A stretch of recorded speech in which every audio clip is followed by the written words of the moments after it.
はい、次のお話、要するにその例なんですけれども、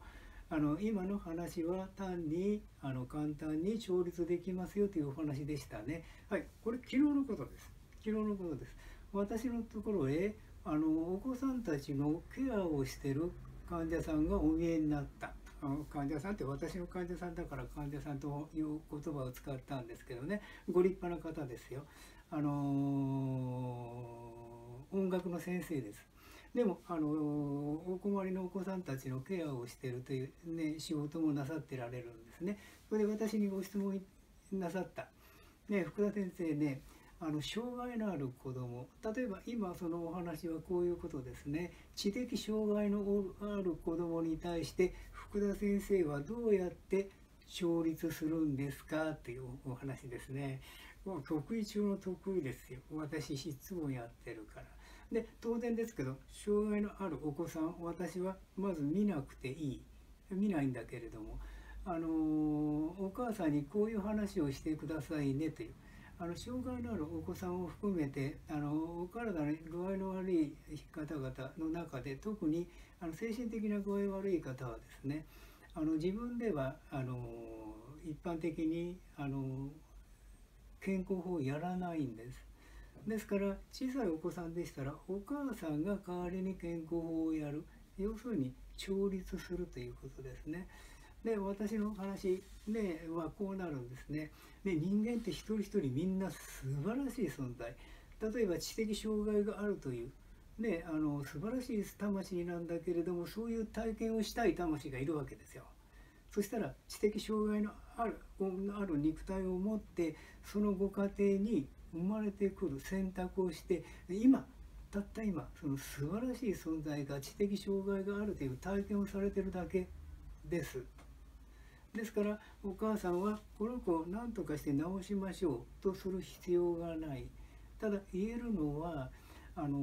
調律するということが必要になるんですね。私の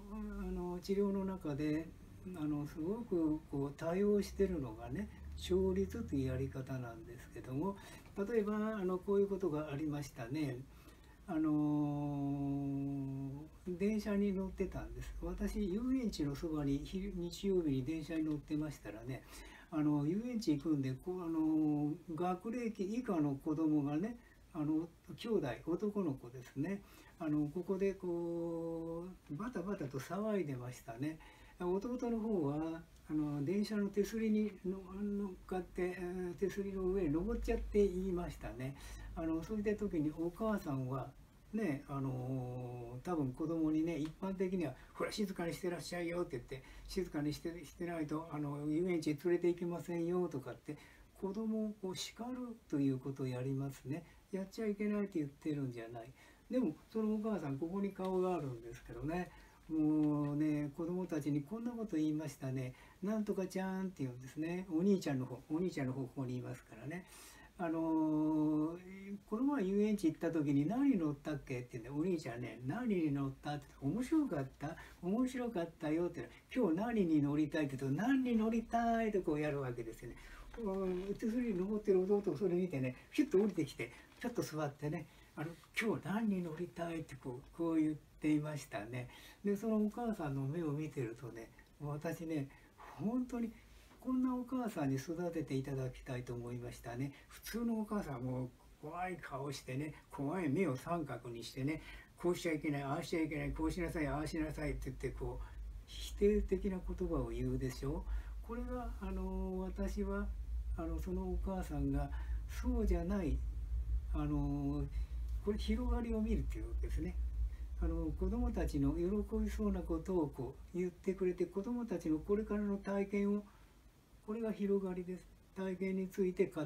どもたちに声かけしてるね。素晴らしいやり方してらっしゃるわけですね。でこのやり方を私は皆さんの子育てにも応用してもらいたいと思うんですね。でこういう話っていうのは後が続くんですね。それでこんなお母さんに育てていただきたいなと来世は私思ったんですけれどね。そしたらそのテレビ、その日のうちのテレビにね、クマがちっちゃなクマなんですけどね、木の上で子育てするというクマがいましてね、それで鳥みたいなんですね、木の上で子育てして、そのクマちっちゃいクマなんだけれども逆さになって降りることできるんですね。どうなっちゃってんだろうなってこういう感じなんですけれども、そういうクマさんで、今度はクマさんが日本語使いますよ。お母さんいいですね。子供たち木の上で育てててね、鳥みたいな巣ですね。それでさあみんなとこう言うんですよ。これから私たちはねみんなで地面の上で過ごしますよ。でお母さんが一人ずつね連れてって下へ下ろしますからね、静かにしてんですよ。怖いねおじさんが来て連れてかれると困るからね、巣の中から出るんじゃありませんよってこう言ったわけですよね。そして一匹ずつこう加えて、もともと鳥だったら自分で飛んでくんだけどクマですからね、こう加えられて下へも連れてっちゃって下へ下ろして次のやって言ってこう加えてった、最後に残ったお兄ちゃんっていうことにしるのお兄ちゃんね、あれお母さんなかなか戻ってこない、誰もいなくなっちゃった、さあ困ったなっていうことでね、一人でこう出ちゃいけないって言われたけどやっぱり小さなクマなんだけれども木登り上手なんでしょうね。木の枝を伝わって先端行ってぶら下がってんですよ。それでお母さんねこう登ってきてすぐ見たらいない。あれって言ってあそこにいたのね。ちょんちょんちょんのちょんちょんちょんって言って枝のぶら下がってる子供をひょいと加えてちょっと降りた。ほっとしたとこういうことですね。それでねその時のお母さんの目がさっきね電車の中で見たお母さんの目とそっくり、こういうことまた続くんですね。私家へ帰ってきてから新聞を見たら新聞の一面にね夏休みですよ、夏休みなのに北海道にラッコが来たというんですよね。それでカメラマンプロです。